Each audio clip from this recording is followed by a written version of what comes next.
Got another kit to work on. Boom! Before y'all start ragging me, I know that monster trucks aren't everybody's bag.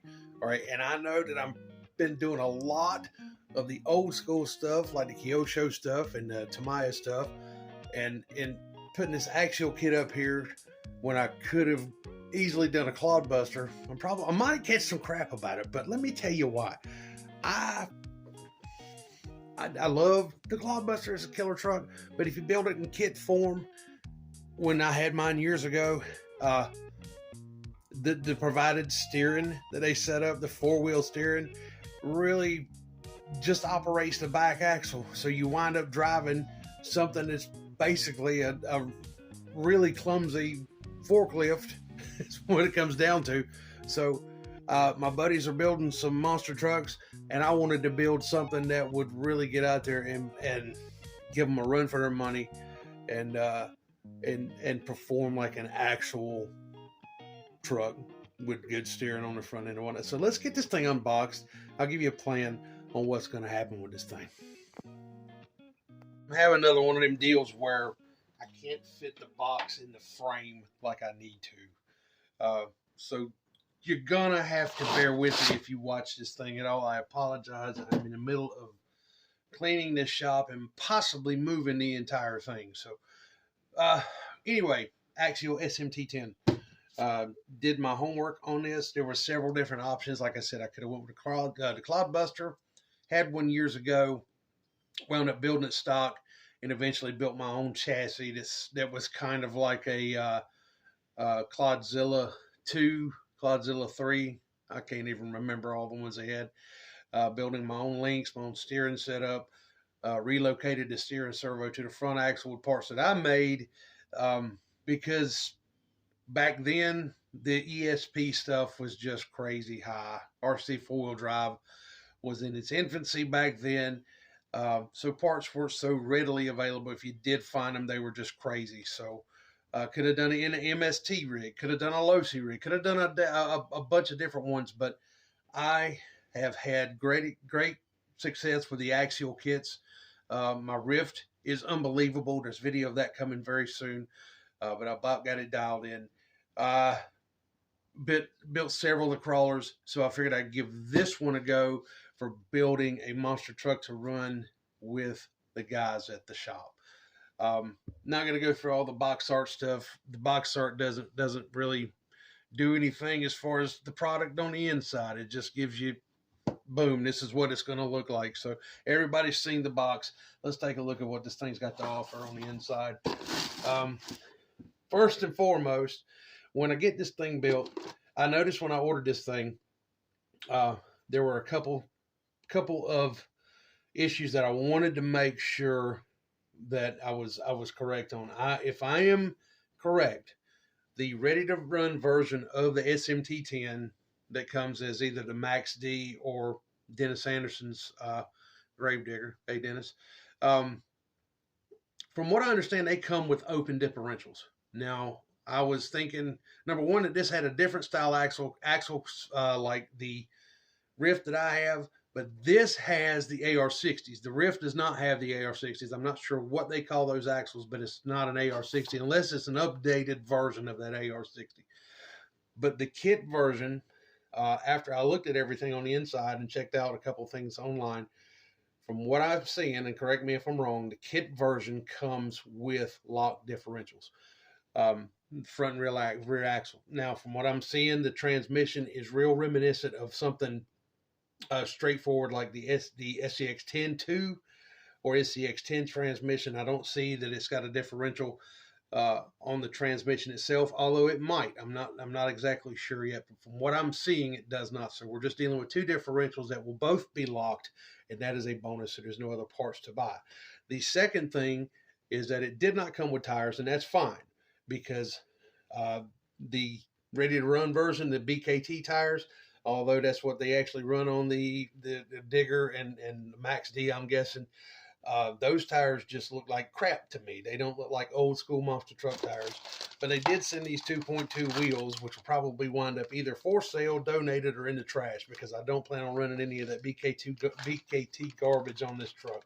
So 4 wheels, 2.2s, looks like a 12mm hex, off to the side. Not going to use that stuff.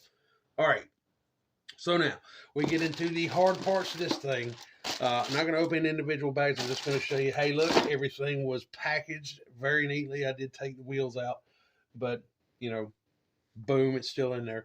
But we have a ginormous bag of hard parts. Hard parts is like, that's what we call like building transmissions outside. As my cousin has a huge transmission shop. That's what they actually call the interior parts of like a transmission.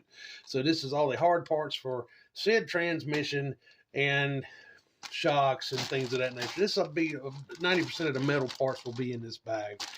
As always, all the bags are individually marked. Bag F, bag D.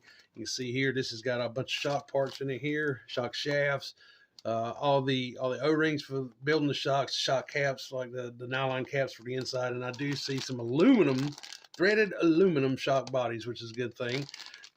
Also the springs, which I'll probably play with here and there. The only thing that I see right now that I'm probably going to wind up upgrading over time is that it's just going to be, it's running looks like a 32 pitch plastic spur gear. May up that to a metal, and it might not be a 32. I'm not exactly, the teeth look awful big. So regardless, what's going to happen with this truck is it's going to be brushless. I'm not exactly sure what system, but it is going, I'm building a monster truck to beat the ever living hell out of. And so it's going to be screaming for a brushless system. So I may need to upgrade that spur gear to metal. All right, that's bag number 1. All right, this is the plastics for the axles. Here you see one of the axle tubes here. I believe this is actually going to be for it's like the front axle. We do have plastic steering components. I'm going to try to get out of the light. Plastic steering components as far as the steering rods, steering links and all that. May upgrade those because I plan on, like I said, this one will be abused, so it's going to need some hard stuff on the front end. So we may be updating this thing to aluminum along with these plastic links. I'll probably wind up building my own set for this and getting back into that. So the suspension links are plastic, as you can see there. That's fine to get it in the roller. That'll be okay, but we may wind up building our own, and that will be something that I'd love to show everybody. You know, you can build these links. If you don't know how, it's stupid easy to build them, and there's several different ways to do it, and I'll show you the way I did. Cage.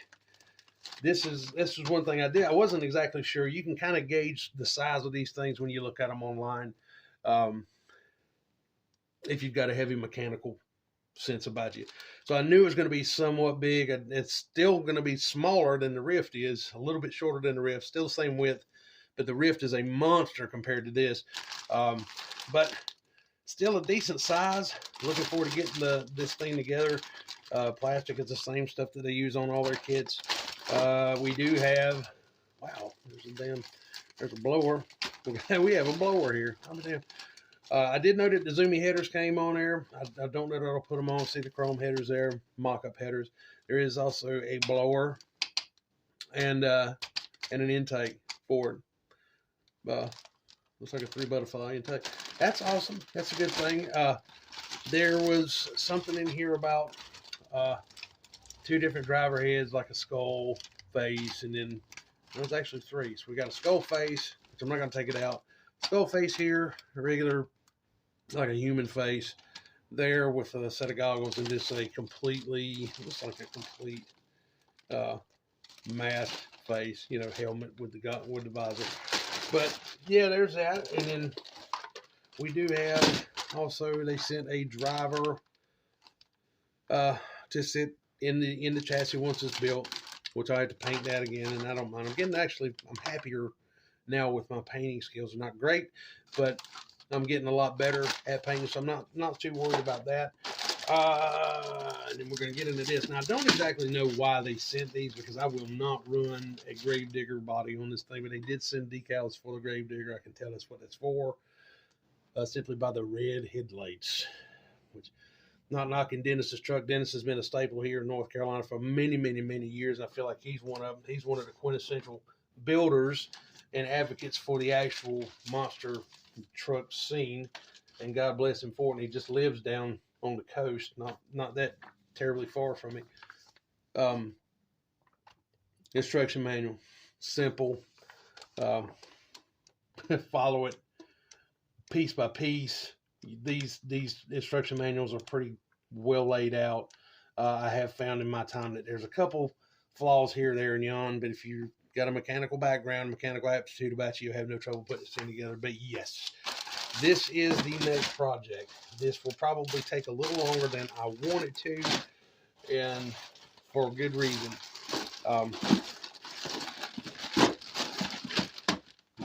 I just want this thing right. Not exactly sure what body I'm going to put on it, but it will be something reminiscent of what I used to see back in the late 80s and 90s.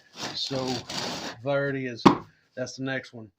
Hey, thanks for taking a look. Remember to like, comment, subscribe. If you've got any kind of information that you think I might need to know about this kit, please drop in the comments below. Remember to try to follow me over there on Instagram, Maverick506. And the spelling is kind of crazy, but it'll be a link down there in the bottom. Until then, you guys take good care, be decent humans, and we'll catch you on the next video. All right, later.